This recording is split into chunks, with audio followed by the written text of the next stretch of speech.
भाई कुछ दिन पहले, शायद 4-5 दिन पहले एक कमेंट था या चिट्ठी थी। तो उसमें एक दोस्त कह रहे हैं कि कुछ न्यूरोलॉजिस्ट अभी ये बोल रहे हैं कि मेडिटेशन से जो न्यूरोट्रांसमीटर्स बनते हैं ब्रेन के अंदर, तो लगभग वही साइकिडेलिक से भी बन जाते हैं। साइकिडेलिक ये जो आजकल के नशे हैं ना खतरनाक, जैसे एलएसडी है, आपका आनंदमाइड है, एक ऐसा नाम भी है, एक्सटेसी है, कुछ और भी हैं। तो फिर ये सालों साल ध्यान करके और जहाँ इंसान पहुँचता है, अगर वो कुछ ही मिनटों में वहाँ पहुँच सकता है ये नशे से, तो क्यों ना नशा ही करें। और उनका ये भी प्रश्न था कि जिसको एनलाइटनमेंट बोलते हैं, तो वो भी यही न्यूरोट्रांसमीटर का खेल तो नहीं है कि भाई ब्रेन में ऐसे ऐसे न्यूरोट्रांसमीटर्स बनते हैं और वही न्यूरोट्रांसमीटर आप किसी केमिकल से बना दो तो एक ही बात है। तो भाई बात ये है कि अभी ब्रेन का बहुत जो ऊपरी हिस्सा है, सतही हिस्सा है, वहीं तक न्यूरोलॉजी पहुंची है।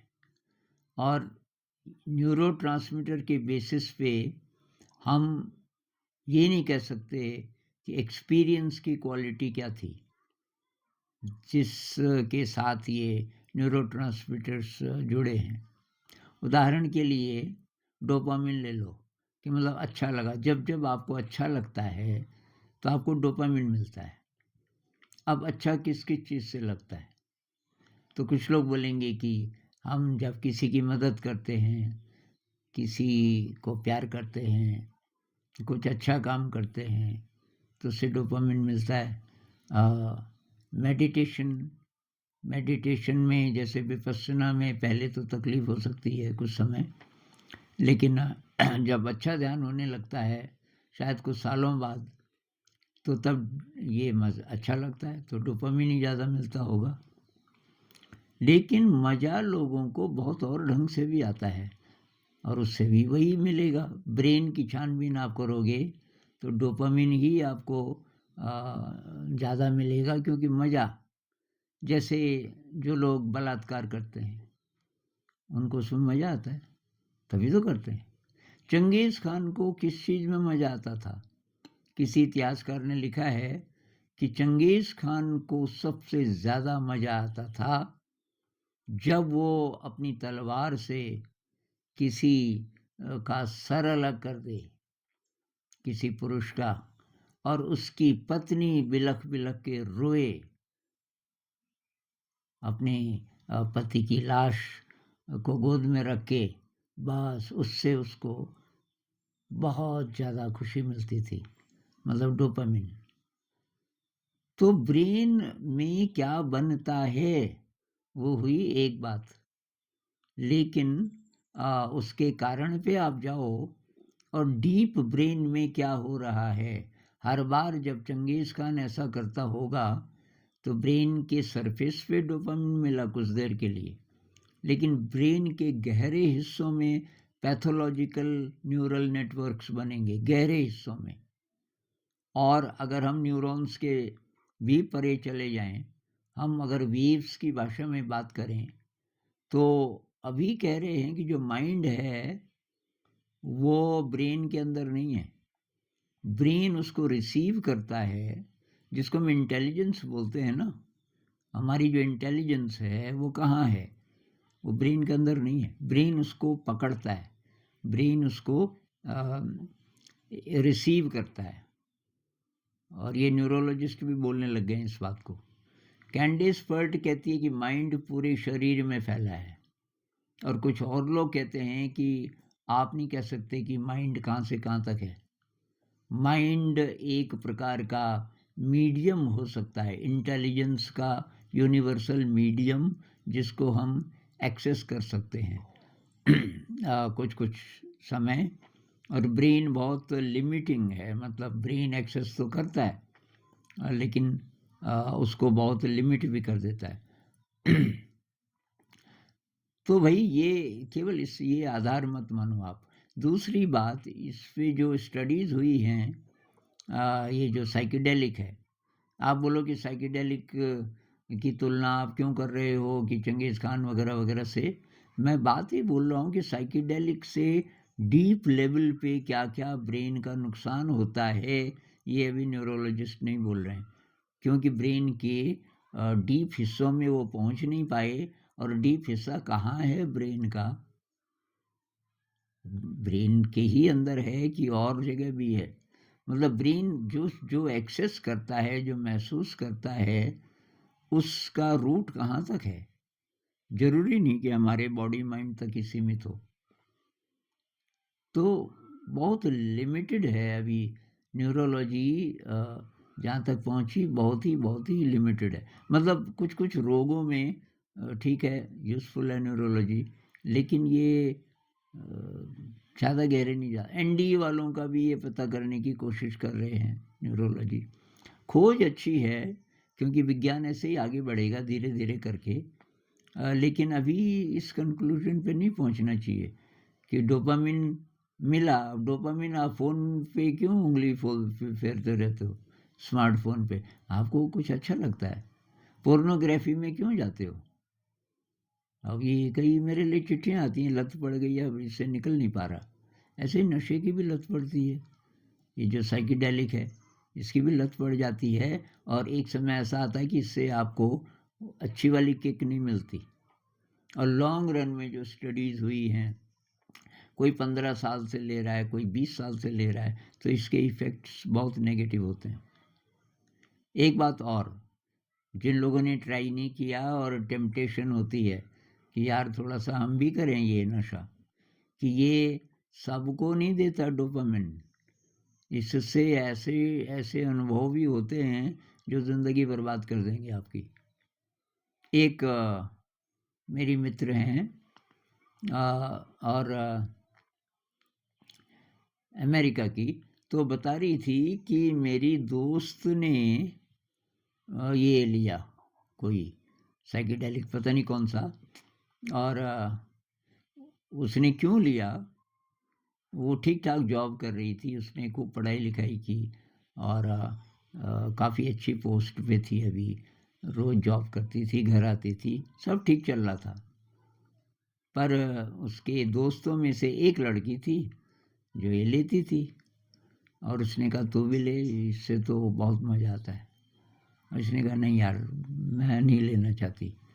अरे कि तू ले ले, तो ज़िंदगी ऐसी तेरी गुजर जाएगी।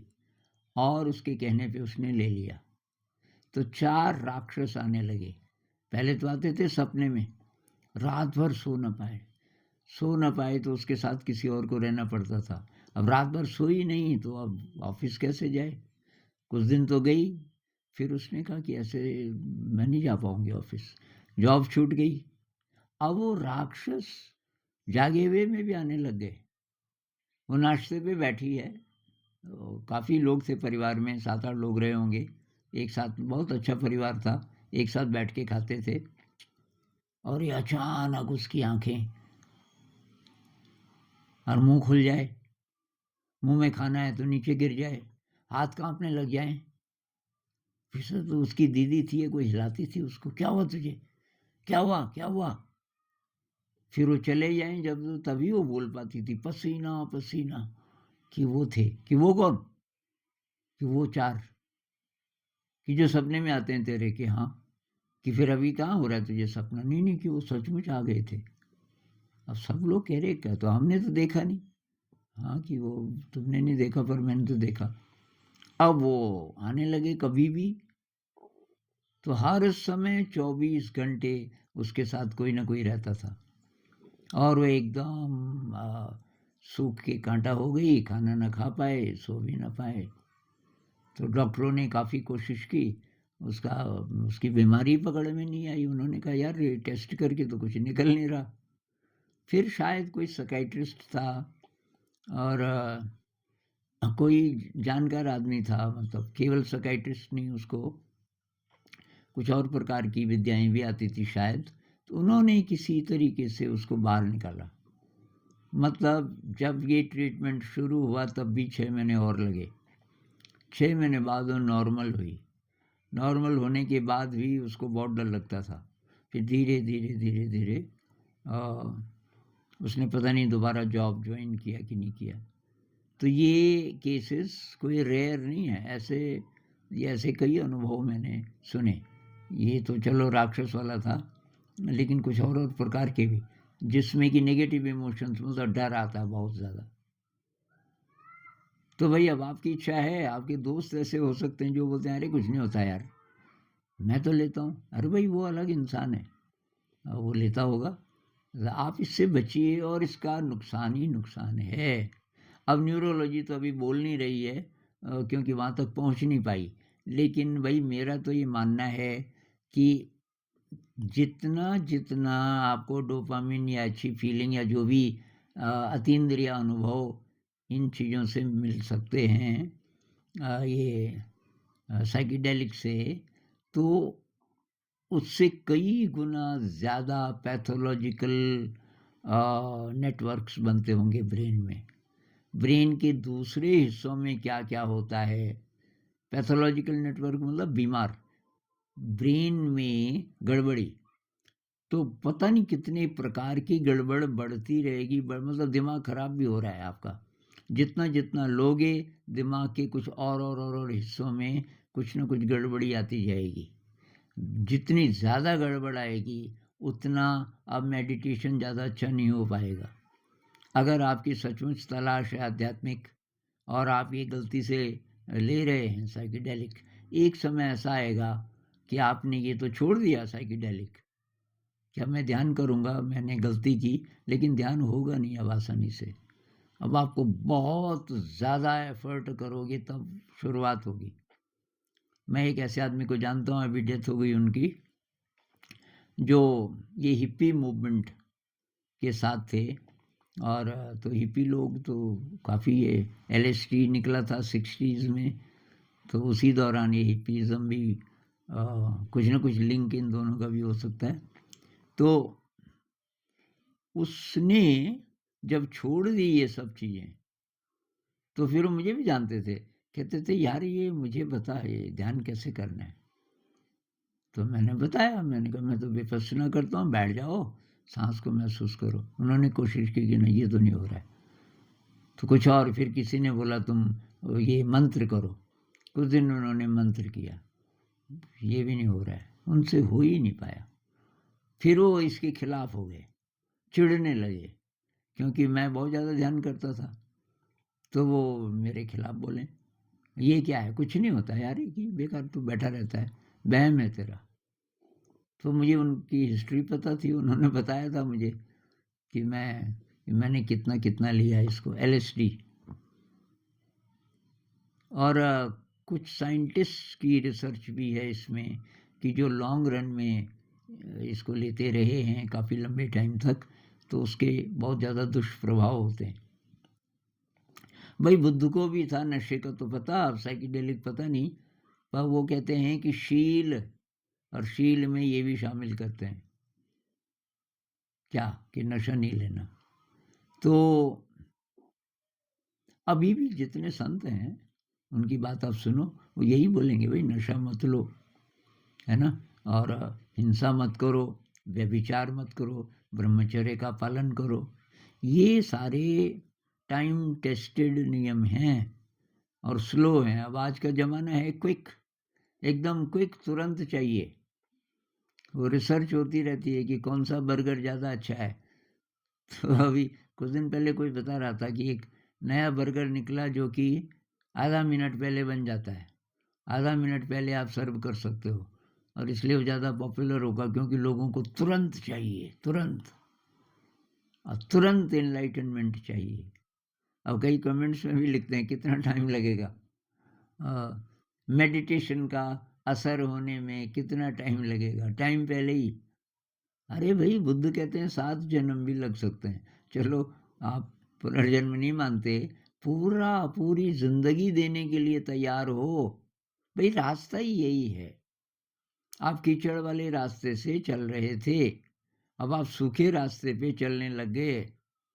आप किसी को पूछते हो कब तक चलना है इस रास्ते पे?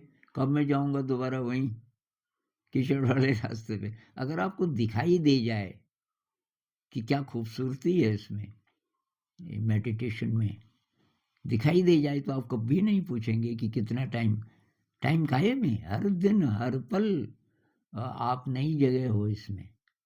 चाहे विपश्यना मेडिटेशन में चाहे दर्द हो रहा हो, चाहे प्लेज़र की फीलिंग हो, सुखद संवेदना हो, दुखद संवेदना हो, लेकिन आप आगे तो बढ़ ही रहे हो लगातार।